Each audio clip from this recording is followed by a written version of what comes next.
آج اپنے بچوں کو ہم نے نماز بھی نہیں سکھائی. سن لو, یہ بچے پیدا ہونے کے بعد تم مٹھائیاں تو بانٹتے ہو, لیکن یہ بچے صرف تمہارے بچے نہیں ہیں, یہ بچے اللہ کی امانت ہے. اللہ کی امانت, اگر اللہ کی اس امانت میں خیانت کرو گے, فرمایا گیا ان ماں باپ کو بغیر حساب و کتاب جہنم میں ڈالا جائے گا جن ماں باپ نے اپنے بچوں کو علم دین نہیں سکھایا. ایک بچے کی جدائی بیوہ ماں کیسے برداشت کر سکتی ہے, لیکن غوث پاک کی پیاری امی نے بتا دیا بچے سے زیادہ عزیز علم دین ہونا چاہیے.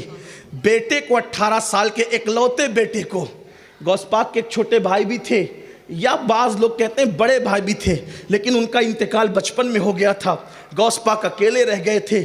غوث پاک کو جدا کرتے ہوئے دوپٹے سے آنسو پوچھتی ہے اور کہتی ہے بیٹا اب تیری میری ملاقات انشاءاللہ قیامت میں ہوگی. مجھے تیری صورت سے زیادہ رسول اللہ کی سیرت سے پیار ہے. جب میں نے تجھے اللہ کے سپرد کیا, یہ تھی ماؤں کا جذبہ, یہ تھا. حیرت ہے آج ماں اپنے بچے کو جو ہے وہ دنیاوی تعلیم کے لیے ہاسٹل میں تو بھیج دیتی ہے, لیکن مدرسے میں نہیں بھیجتی. میں یہ نہیں کہتا اسکول چھڑا دو اور مدرسہ پڑھاؤ, نہیں, پارٹ ٹائم پڑھاؤ. ایک ٹائم اسکول پڑھے, ایک ٹائم مدرسہ پڑھے, حافظ قرآن بنے. تو یہ جو آپ کے یہاں کا ماحول ہے نا, 4-5 ہزار روپے جو امام کو دیتے ہو, یہ ظلم ہے. میں تو یہ کہتا ہوں کہ اگر امام کو ایک پلڑے میں رکھ کر دوسرے پلڑے میں پوری کائنات کو تول دیں تو بھی وہ امام کی برابری نہیں ہو سکتی. کیونکہ امام کون ہے؟ اللہ کی بارگاہ میں آپ کا نمائندہ بن کر جو کھڑا ہے نا, اس کو امام کہتے ہیں. کوئی قدر نہیں ہے. جج کو دیکھ کر کھڑے ہوں گے, وکیل کو دیکھ کر کھڑے ہوں گے, امام کو دیکھ کر گلی کا رستہ بدل دیتے ہیں. جس قوم کے دل میں امام کی عظمت نہ ہو, وہ قوم پھر ماری ہی جائے گی, وہ قوم پھر کاٹی ہی جائے گی, وہ قوم پھر تباہی کی جائے گی. بد دعا کے طور پہ نہیں کہہ رہا ہوں, یہ حدیث کا مفہوم بیان کر رہا ہوں. آپ کیا سمجھتے ہیں علم والوں کو؟ اپنے بچوں کو علم کی تعلیم دو. مسجدیں تو مینار آپ نے کروڑ روپے کا بنا دیا, امام کتنے کا رکھا جسے صحیح قرات کرنا بھی نہیں آتی؟ کام چلاؤ امام رکھ دیا. جو جمعہ کی شرائط بھی پوری نہیں کر سکتا, اس کے پیچھے نماز جمعہ, ہر بندہ جمعہ پڑھا سکتا ہے؟ پوچھو علماء سے, ہر ایک کے پیچھے جمعہ نہیں ہوتی. امام جمعہ کی شرائط الگ ہیں. بلکہ ہمارے بزرگوں نے بیان کیا, احناف کے نزدیک وہ شخص جمعہ کا امام نہیں ہو سکتا جو پوری دنیا کے حالات پہ نظر نہیں رکھتا ہو. آپ کیا سمجھتے ہیں؟ ہماری جماعت کے ایک بہت بڑے بزرگ ہیں, ان کا جملہ نقل کروں کہ کسی کو بھی اٹھا کر کھڑا کر دیتے, پڑھاؤ جمعہ. نہ آپ کو جمعہ کی اہمیت ہے, نہ اس کو جمعہ کی اہمیت ہے. وجہ پیسے بچانے ہیں. بڑا علم والا لاؤ گے تو پیسے زیادہ دینے پڑے. اور یاد رکھنا, ہم امامت کی تنخواہ نہیں دیتے, اور نہ کوئی امام امامت کی تنخواہ لیتا ہے. امامت کی تنخواہ نہیں ہوتی, بلکہ ہم امام کی خدمت کرتے. یہ ہے. یہ بھی آپ سے کہہ دوں, یہ بھی کڑوا کڑوا جملہ برداشت کر لیں.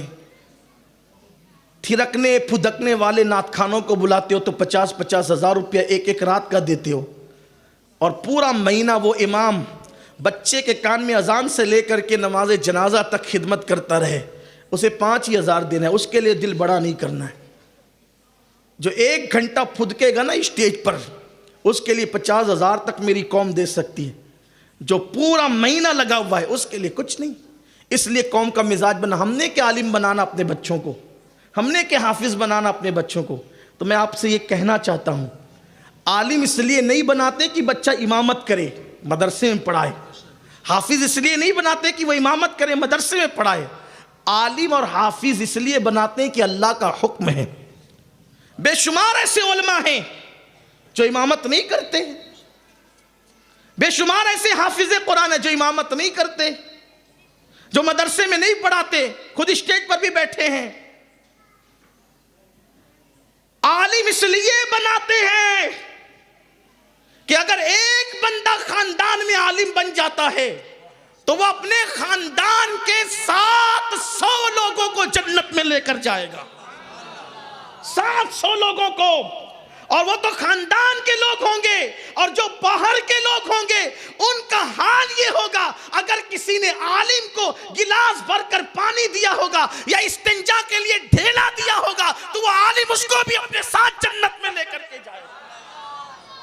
یہ ہے عالم کی شان۔ اس لیے اپنے بچوں کو عالم بناؤ، کم سے کم ایک بچہ۔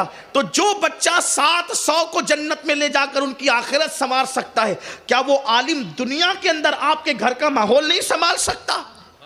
لیکن یاد رکھنا، ہمارے یہاں اب سنیں عالم کون ہے، بڑی معذرت کے ساتھ یہ بھی تھوڑی کڑوی ہے۔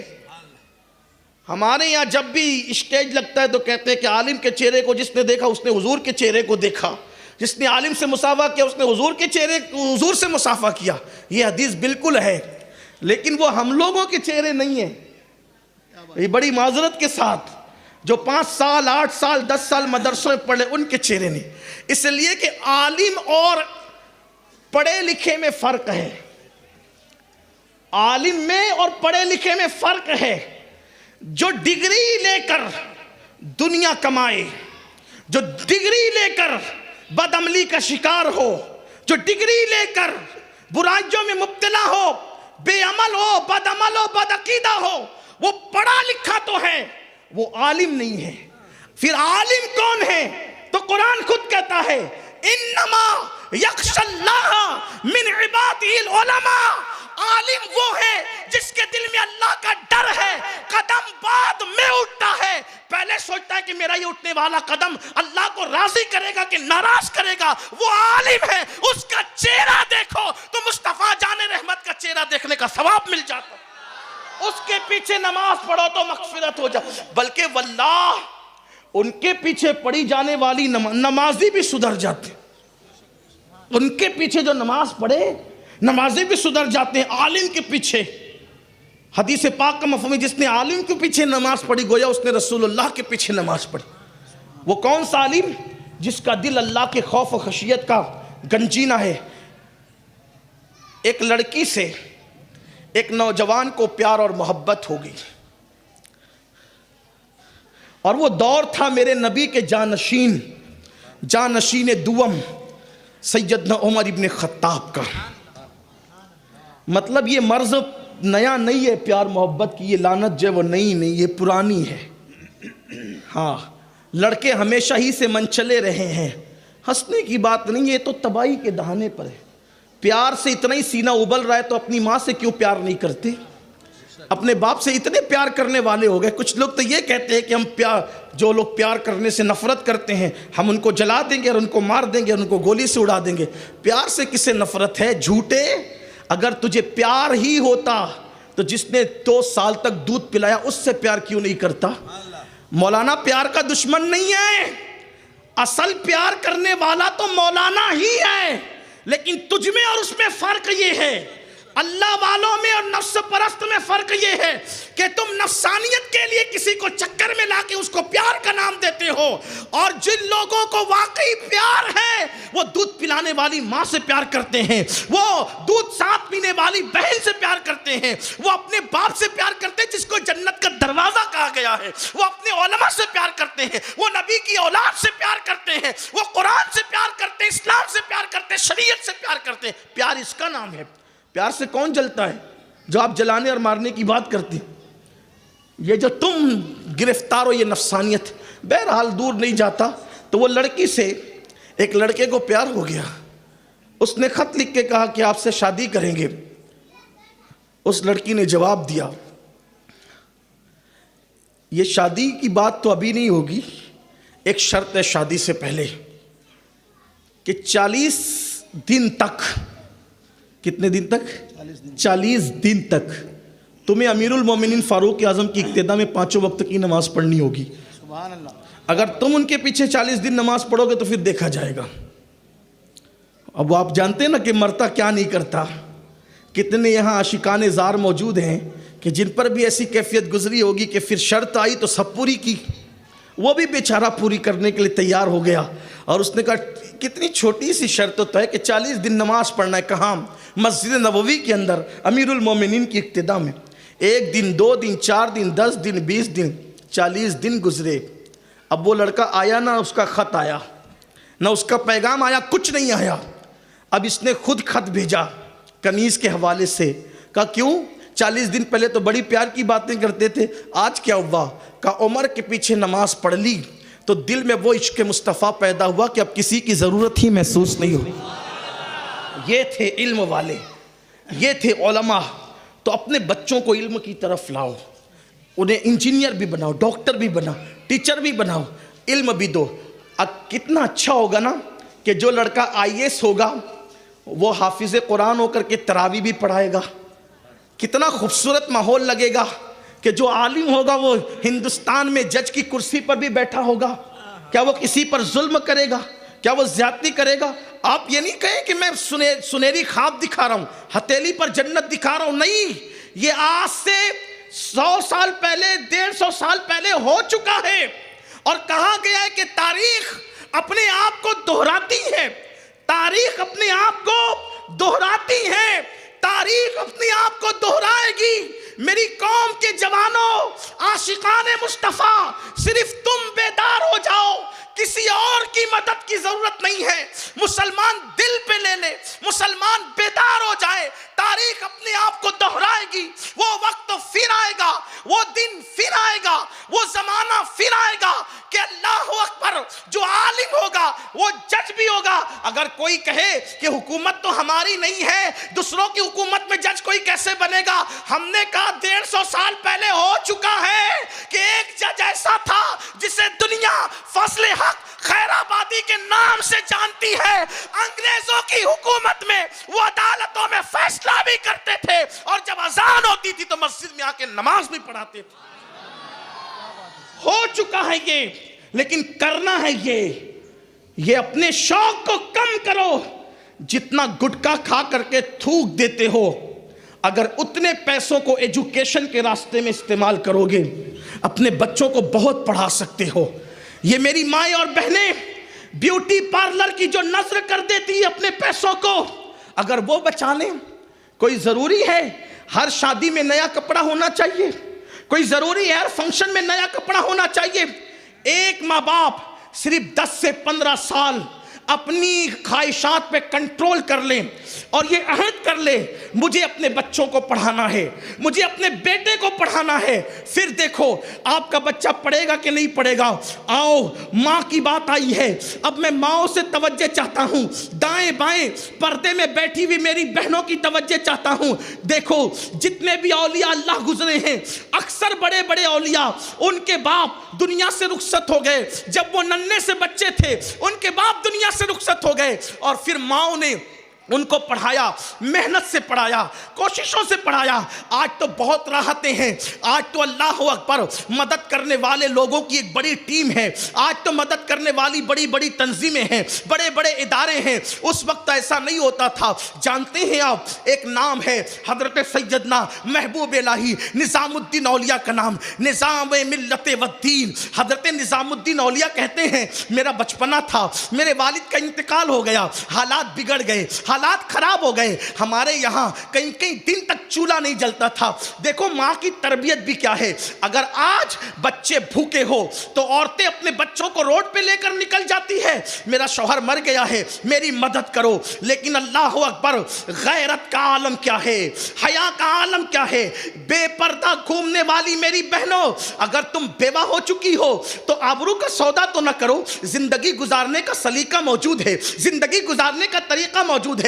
بلکہ معاذ اللہ اب تو یہ بھی ہوتا ہے اگر طلاق ہو گئی یا شوہر کا انتقال ہو گیا تو اللہ اکبر پھر یہ بھی کیا جاتا ہے کہ غربت کی چکی میں پسنے کے بعد غربت کو بہانہ بنا کر کے آبرو کا سودا کیا جاتا ہے، کبھی اس سے ملا جا رہا ہے، کبھی اس سے ملا جا رہا ہے۔ میں یہ نہیں کہتا کہ غریب عورتیں ایسا کرتی ہے، سب غریب عورتیں ایسی نہیں ہوتی، زیادہ تر غریب عورتیں تو ایسی ہوتی ہے جو آج بھی بزرگوں کے نقش قدم پر ہے، لیکن چند کی وجہ وجہ سے پورا معاشرہ بدنام ہے، اور پھر کہتے ہیں کیا کریں، بچوں کی فیس دینا ہے، بچوں کی پڑھائی کا انتظام کرنا ہے، آبرو تو بیچنی ہی پڑے گی۔ کیا محبوب الہی کی امی جان جو اپنی وقت کی رابعہ تھی، جو اپنی وقت کی ولیہ تھی، محبوب الہی کہتے ہیں کئی دن تک ہمارے گھر میں چولہا نہیں جلتا تھا، اللہ اکبر، لیکن ماں کبھی میری یہ نہیں کہتی تھی کہ نظام الدین ہم فاقہ کریں گے، ہم فاقے سے رہیں گے۔ واللہ جب فاقے کا دن آتا تھا تو میری ماں کہتی تھی بیٹا نظام الدین آج ہم اللہ کے مہمان ہیں۔ جب ماں کہتی تھی کہ اللہ کے مہمان ہیں، میں سمجھ جاتا تھا کہ آج فاقہ ہے۔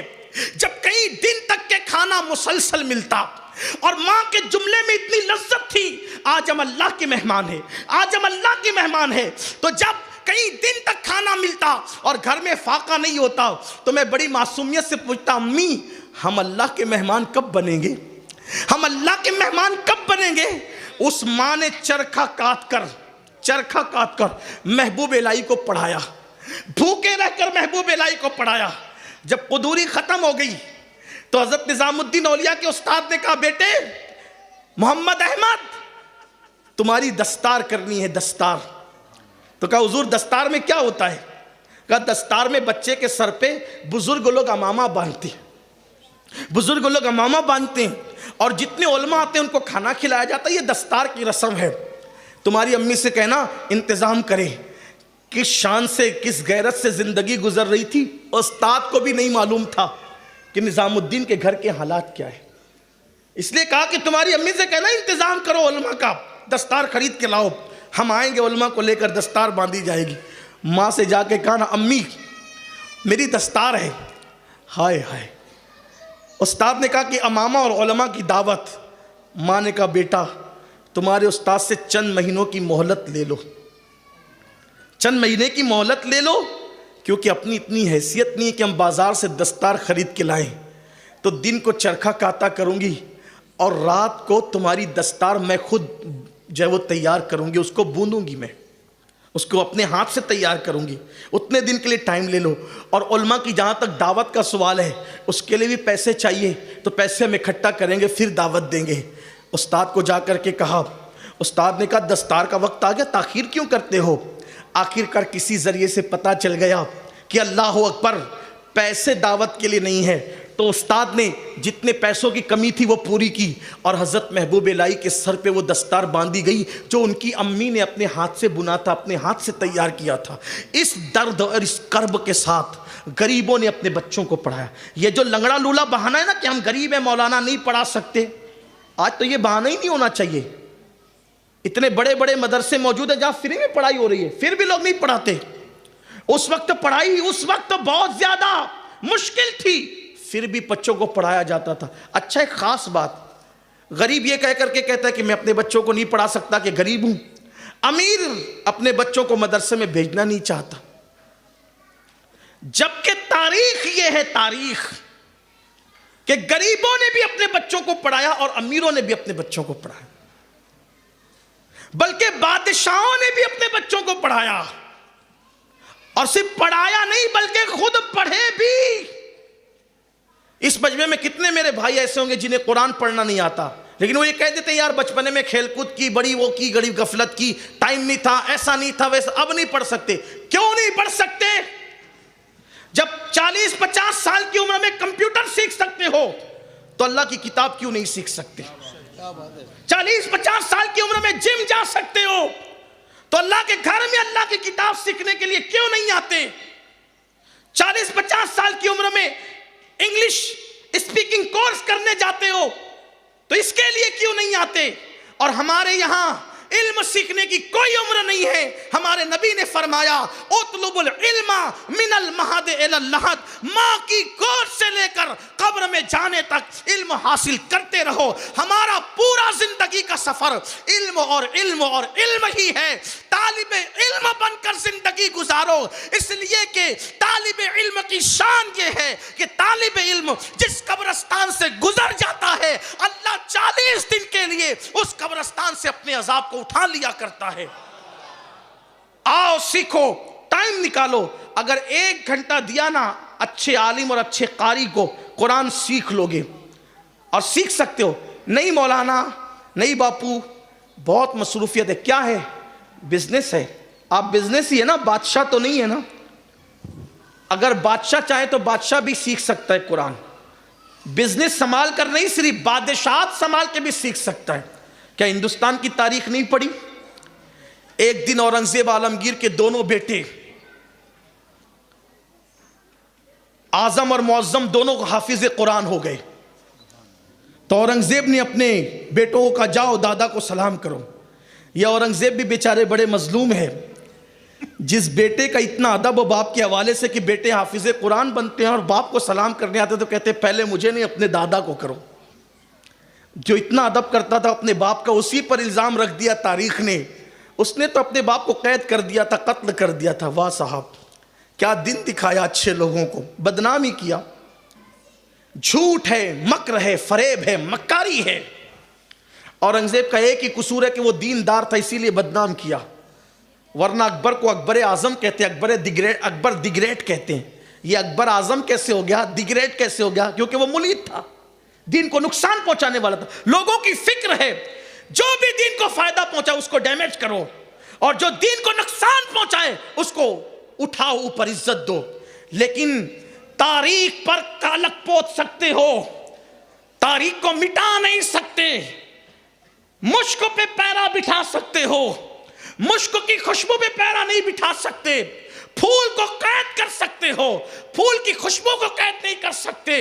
واقعی وہ اورنگزیب تھا جو اپنے ماں باپ کا بڑا فرما بردار وفادار تھا. کچھ سیاسی معاملات ضرور تھے, لیکن اورنگزیب جب خط لکھتا ہے اپنے باپ کو تو کن القابات سے لکھتا ہے؟ اپنے والد شاہ جہاں کو اورنگزیب نے جتنے بھی خطوط لکھے اس میں کا ایک قبلہ عالم, جہاں پناہ, ذل الہی, اعلیٰ حضرت, اس طرح کے القابات اپنے باپ کو لکھتے ہو. اور اسی کو کہا جاتا ہے کہ قید کر دیا تھا, قتل کا. جھوٹ ہے. بڑھاپے میں شاہ جہاں کا ذہن دارا اور مراد مل کر کے کچھ خراب کرتے تھے, بالخصوص دارا, اور اس سے ہندوستان کی حکومت ٹکڑے ٹکڑے ہو رہی تھی. تو اس سے پہلے کہ حکومت دارا کے ہاتھ میں نادانی سے دے دی جاتی, اورنگزیب نے ہندوستان کو ٹکڑے ہونے سے بچانے کے لیے, اکھنڈ بھارت کی مریادہ کو رکھنے کے لیے حکومت اپنے ہاتھ میں لے لی. بس اتنا ہی کیا, اور کیا کیا؟ اگر کوئی شمع لے کر چل رہا ہو, اس کے قدم ڈگمگا جائیں تو اس کے ہاتھ سے اگر شمع لے لینا یہ قصور ہے, تو پھر کیا گر کر کے بجھنے دی جائے شمع کو؟ ہاتھ میں لینے والے کا قصور کیا؟ اس نے تو ڈگمگاتے ہوئے مشعل بردار سے مشعل سنبھال لی اور بجھنے سے بچا لیا, اور اسی پہ الزام ہے باپ کے قتل کا. جھوٹ ہے. بہرحال اب دیکھو کتنا فرما بردار تھا سلطان محی الدین عالمگیر اورنگزیب, اپنے والد کے وہ کتنے فرما بردار. کہا کہ جاؤ بیٹے دادا کو سلام. بچہ ہے, دادا جان سلام علیکم. بیٹے آج عید ہے؟ نہیں دادا, آج ہم نے قرآن حفظ کر لیا ہے. بادشاہ کے بیٹوں نے, بادشاہ کے پوتوں نے, مغل شہزادوں نے قرآن حفظ کر لیا ہے. کہا بیٹا جاؤ جاؤ یہاں سے. خوشی تو ہے, لیکن اس سے زیادہ خوشی اس وقت ہوتی, کیونکہ حدیث پاک ہے جس کا بیٹا حافظ قرآن ہوتا ہے اللہ اس کے باپ اور اس کی ماں کو قیامت کے دن وہ تاج پہنائے گا, جس تاج کی روشنی سے پورا محشر میسر منور ہو جائے گا اور مستنیر ہو جائے گا. کاش میرا بیٹا حافظ ہوتا تو مجھے زیادہ خوشی ہوتی. یہ سعادت تو تیرے باپ کو ہے, جاؤ اپنے باپ کو سلام کرو. بچے آئے, منہ اتر گیا, چھوٹے چھوٹے تھے. دادا نے کیا کہا؟ دادا کہتے ہیں یہ تو تمہارے باپ کی سعادت ہے, مجھے کیا ملنا ہے؟ میرا بیٹا بھی حافظ ہوتا تو یہ سعادت مجھے بھی ملتی. اورنگزیب اس کے بعد پھر باپ سے ملنے نہیں گئے, 6 مہینے تک ملنے نہیں گئے. 6 مہینے کے بعد ملنے گئے. کہا السلام علیکم ابا جان. کہا بیٹے آج سلام کی کوئی خاص وجہ؟ کہا ابا آپ نے کہا تھا نا جس کا بیٹا حافظ ہوتا ہے اس کے باپ کو قیامت کے دن تاج ملے گا, حضور کا فرمان ہے, اور آپ کا بیٹا حافظ نہیں. لیجئے اب آپ کا بیٹا بھی حافظ قرآن ہو کر کے آیا ہے, اور 6 مہینے میں حکومت سنبھالتے ہوئے میں نے قرآن مقدس پورا یاد کر لیا ہے.